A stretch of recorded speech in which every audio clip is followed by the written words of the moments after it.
President Trump announced this week a U.S. troop withdrawal from northern Syria, marking a major shift in American foreign policy. And days later, Turkey launched a military operation in the area, targeting a U.S. ally in the fight against ISIS, the Kurds.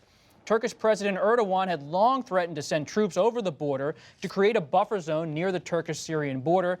Many Republicans, however, were outraged by the president's move and spoke out about what they called a betrayal of the Kurds. As I reported this week with the Post's Phil Rucker, that group included many evangelical Christian leaders who were critical to the president's political base.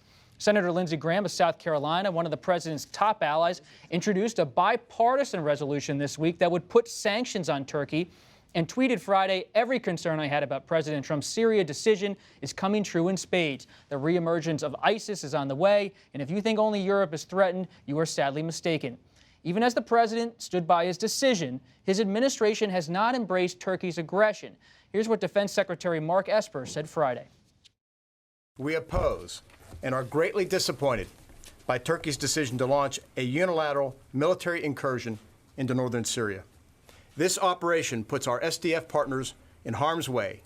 It risks the security of ISIS prison camps and will further destabilize the region. The president also said sanctions are on the table, pending how this situation unfolds. Tolu, the president didn't consult with U.S. allies, didn't consult with many people within his own government. Why did he make this decision? Well, if you listen to the president, he says he wants to end these endless wars, that it's always been his political instinct to get out of the Middle East. He believes that going in was a big mistake and we've spent a bunch of money since we've been there. But why he did it the way he did it is in part because of what we said earlier. There aren't the guardrails that you would originally have in a White House with the chief of staff working through the interagency process. The president is operating on his own. He gets on the phone with the leader of Turkey. That he makes a compelling case, apparently, to the president. And the president says, we're pulling troops out and we'll let the chips fall where they may. And now we're seeing the administration scramble to try to come up with a policy based on that. And the Kurds are scrambling. Yes, our allies on the battlefield who the U.S. had been advising and assisting and co-locating with and continue to be. There are still 1,000 U.S. troops in Syria. They just moved back that 20 to 30 kilometers from the Turkey-Syria border. So when the president said yesterday there are no troops in Syria, that's not accurate. As we learned today with these 3 artillery shells that hit very close to a U.S. outpost because Turkey was trying to target the Kurds, our allies there. This is a bigger symbol, and it is now a theme of abandoning allies. And so the abandonment of the Kurds in terms of pulling back was seen as a green light. Now, I'm told President Trump really believes that he made the right call here. And you will have the Pentagon say, we didn't abandon the Kurds. We've been working the phones. We're trying to broker something. But the reality is Turkey is carrying this out because U.S. troops moved back. They moved back to avoid fire. There were only, as Pompeo said today, about 60 guys or so on the ground. That's not going to stop a Turkish invasion, but the U.S. Air Force would. And the U.S. Air Force was controlling that airspace.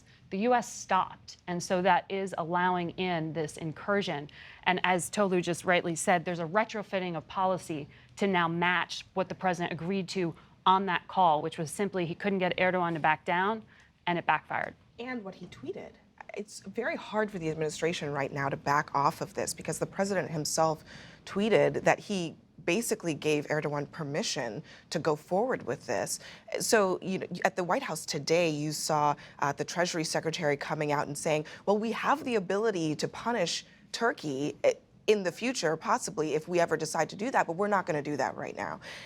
It's something of an empty threat because it does nothing to resolve the situation on the ground, and it actually, in some ways, might even kind of make it more difficult for people to take the White House seriously when they say, "Don't do this or else." They basically disarmed themselves today in the press conference this morning when they announced that they had the tools to do this, but they weren't going to use them. But what dissonance to hear the defense secretary say we're against this.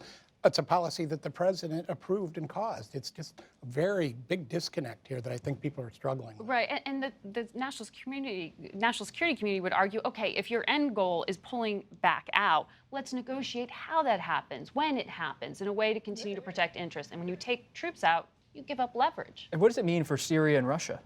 Well, it's a huge gain. That's exactly the right question. I mean, who wins on the battlefield? This is now There are Russian influences there, Iranian influences there, and it is only to the benefit when there is a vacuum, because the Kurdish forces are no longer focusing their guns on ISIS fighters. They're trying to defend their own lives. And that's one of the reasons Republicans have been so vocal in speaking out against this. They do believe that Russia will benefit. They do believe that Iran will benefit. They do believe that this will end up being against the U.S. interest, in part because the president made a decision in a very abrupt way, in a way that seemed like he hadn't gone through the interagency process, hadn't heard from advisors, and you are seeing Republicans break from him in a way that we don't normally see. They're usually afraid to declare independence from this president, but on this case, we have seen a lot of Republicans breaking from him, and I think that's part of the reason why things look so chaotic at the White House. Does that tell you, Toulouse, that his relationship with the GOP is maybe a little bit more fragile than we see on the surface? If they're speaking out so much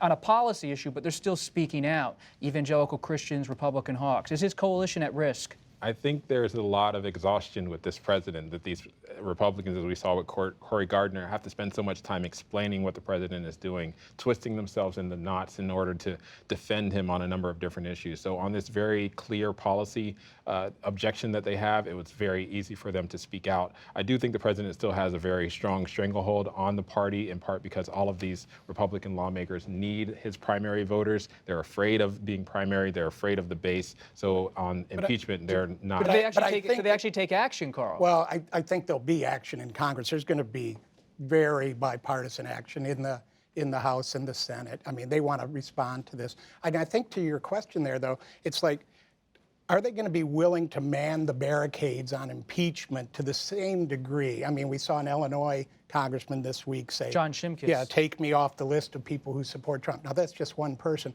But do you really want to go as hard as you might have wanted to go? They think they know more about this than the president does. What are your Republican sources telling you, Abby? Does this move on Syria make them a little bit unsettled, less willing to go to the barricades, as Carl said? It feels like on foreign policy, and Syria is not the only place where this has happened, Republicans have been willing to push back on the president. They did it when the president delayed imposing Russian sanctions. They've done it repeatedly on foreign policy because I think they believe that this is where their base is willing to let them break with him on some issues.